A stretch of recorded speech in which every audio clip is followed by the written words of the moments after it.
మనకు ఎవరికి ప్రతిపక్ష నాయకుడిగా గుర్తింపు దక్కలేదు. అలాగే 5, 7, 8, 16, 17 లోక్సభలలోనూ 10% ఉత్తరాన్ని పాటించడంతో ప్రతిపక్ష నాయకుడిగా ఎవరు పొందలేకపోయారు.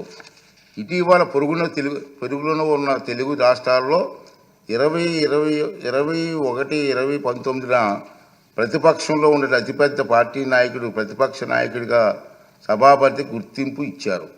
కానీ కొద్ది నెలల తర్వాత 9/6/2019 తన సభలో ఆ ప్రతిపక్షానికి సంఖ్యాబలం 10% కంటే తగ్గిందన్న నిర్ధారణకు రాగానే సభాపతి ప్రతిపక్ష నాయకుని ఇచ్చిన గుర్తింపును ఉపసంహరించుకున్నారు.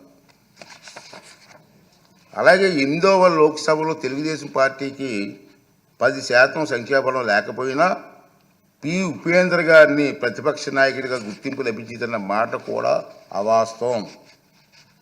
మనం మాట్లాడుతున్నాం టీవీలో ఉపేంద్ర గారికి ఇచ్చారు కదా మీరని. అది వాస్తవం కాదు. నేను రికార్డ్ అంతా వెరిఫై చేయించాను. అది వాస్తవం కాదు. పి ఉపేంద్ర గారు ఆనాటి సభాపతి టీడీపీ గ్రూపు నాయకుడికి మాత్రమే నిర్ణయించారు. దాన్ని ఇతను ఇష్టం వచ్చినట్టుగా అవాస్తవాలు మాట్లాడే పరిస్థితికి వచ్చింది. ఈ వాస్తవాలను సాంప్రదాయాలను దృష్టిలో ఉంచుకుంటే 175 మంది సభ్యులున్న నేటి ఆంధ్రప్రదేశ్ శాసనసభ అతిపెద్ద ప్రతిపక్ష పార్టీకి కనీసం 18 మంది సభ్యులుంటే తప్ప ప్రతిపక్ష నాయకుడి హోదా రాదని అందరికీ అర్థమవుతుంది. ఈ నిబంధనలు సాంప్రదాయాల ఉదాహరణలో జగన్మోహన్ రెడ్డికి తెలియదని చాలామంది అనుకుంటున్నారు. కానీ తప్పు. తెలుసు.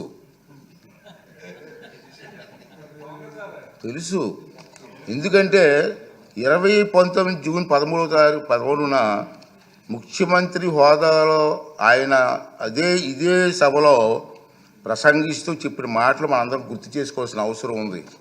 చంద్రబాబు నాయుడు గారికి 23 మంది శాసనసభ్యులు ఉన్నారు. ఒక 5 కానీ లాగేస్తే ఆయనకు 18 మంది కూడా ఉండరేమో. ఈ హోదా 17 మంది ఉంటారు.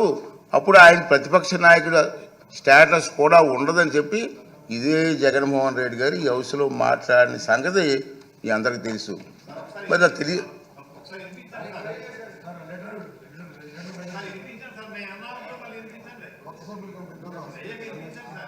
అదే చెప్తాం కదా.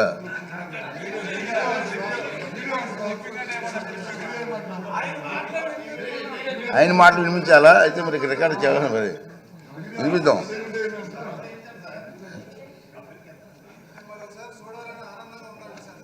అతనే చెప్పారు నీకు హోదా పోయేదానికి అవకాశాలు ఉన్నాయి. మరి తెలియదని మాట అది వాస్తవం కాదని చెప్పని అందరికీ అర్థమవుతుంది. ప్రతిపక్ష నాయకుడిగా గుర్తింపు పొందాలంటే సభలో కనీసం 10% సంఖ్యాబలం ఉండాలన్నది నిబంధన గురించి ఆయనకి స్పష్టంగా తెలుసునని సభాముఖంగా ఆయన చెప్పిన ప్రసంగం రుజువు చేస్తుంది. ఇలా కోరి మతిమరుపు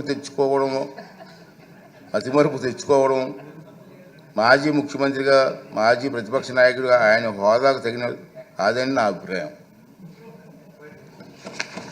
రాజ్యాంగం సభా నిబంధనల ప్రకారంగా స్పీకర్కు దురుద్దేశాలు ఆపాదించడం సభా హక్కుల ఉల్లంఘన కిందకు వస్తుందని మీ అందరికీ తెలుసు. ఈ పాయింటే. అయినప్పటికీ వైఎస్ జగన్మోహన్ రెడ్డి ఇప్పటి వరకు సాధించిన దుష్ప్రచారాన్ని సంధి ప్రేలాపనలు అంటాను. నేను మా సైడ్ సంధి ప్రేలాపనలు అంటారండి. సంధి ప్రేలాపనలను పరిగణలోకి ప్రేలాపనలుగా పరిగణించి క్షమిస్తున్నాను. సభాపతి హోదాలో క్షమిస్తున్నాను. ఈ ధోరణి ఇలాగే కొనసాగితే భవిష్యత్తులో ఎలాంటి చర్యలు తీసుకోవాలనేది ఈ సభలోని సభ్యుల సమిష్టి విజ్ఞతకు వదిలేస్తున్నాను.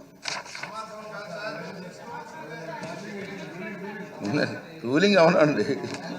మీరు సభాపతి చేశారు కదా.